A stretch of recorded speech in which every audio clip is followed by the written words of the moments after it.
So the Cardinal 2016 season ended with Solomon Thomas making a huge play at the goal line to keep North Carolina State from converting a 2-point play and winning a bowl game at the Sun Bowl, 25-23. And Solomon Thomas, one of the great defensive linemen in school history, takes his 14 tackles for loss and 8.5 sacks to the NFL and leaves Stanford with some questions to answer here in the spring. We bring in Don King from Last Word on College Football to break down the defensive front for the Cardinal. Don, we always appreciate it. And Solomon Thomas, before we move on to this 2017 edition, definitely just a playmaker, a guy that disrupted offenses on a consistent basis.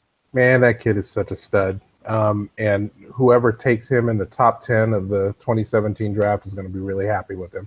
He's, great motor, great character, 5-star recruit out of high school. Was good from jump and never disappointed. And I got to tell you, if you want to watch some tape, just watch that Sun Bowl tape. It's a human highlight reel. If you want to see how you should play defensive end at the major college football level, it was an absolute clinic. He was unbelievable, and as such was named the MVP of the game, which is, as you know, really rare. For a defensive lineman to be the MVP of a bowl game is something, and I got to tell you, he earned it.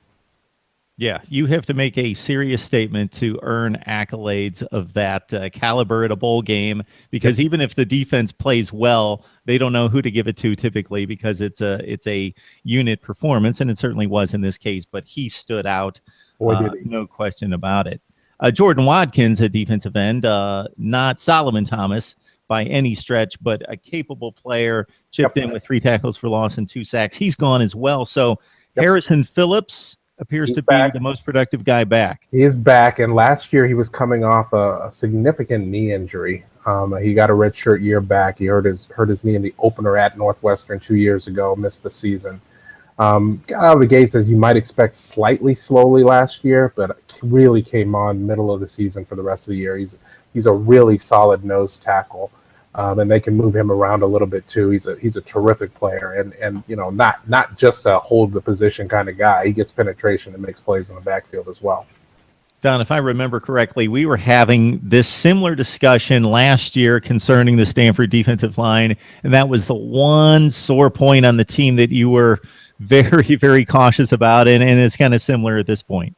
Yeah, it's the one area that I'm actually a little queasy about, going into 2017 off a 10-win season last year.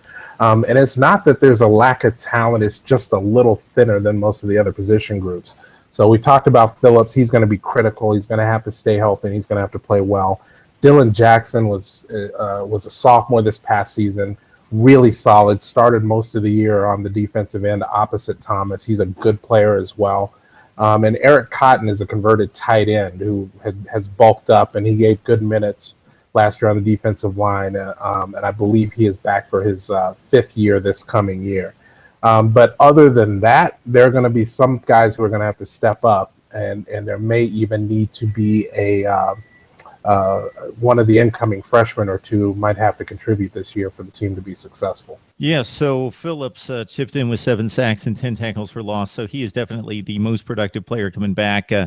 We talked about Dalyn Wade Perry, one of the top recruits at defensive tackle, 22nd rated in the country, according to 247 Sports out of New Jersey. Ryan Johnson, a guy that is a bit different than some of the other personnel up front. If you can kind of give us the profile on these two guys. Johnson is the more highly touted of the two coming out of high school, 4-star kid out of Alabama.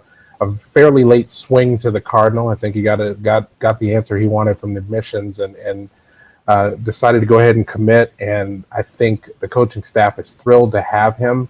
I don't know if he's going to be as ready to play as quickly, just because of size, really. He comes in 253 pounds is great size for a high school defensive lineman.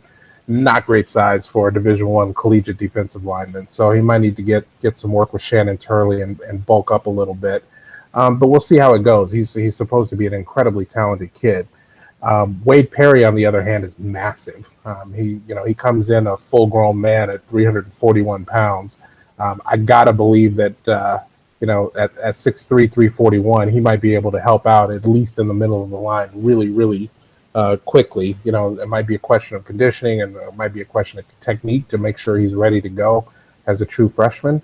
But I would expect him to help out sooner than later, kind of given the depth issues on the defensive front for the Cardinal.